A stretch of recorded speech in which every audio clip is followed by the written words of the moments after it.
Čo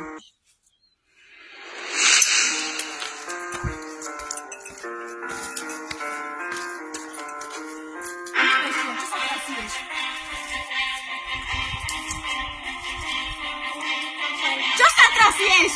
No, čo si to spravila? Veľa nestaraj sa. Vykáž mi sa izby.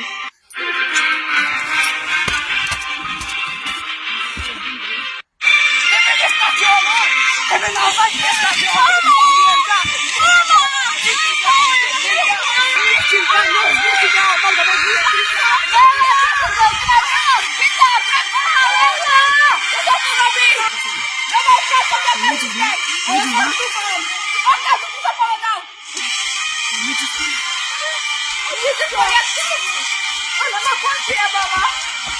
Mamičko, ona ma poškriabala.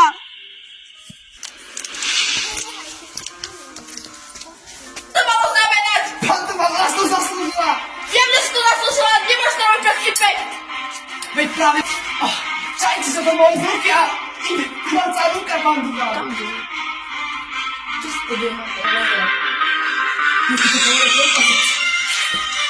Oho? Žina Lela a my sa pobili. Nie,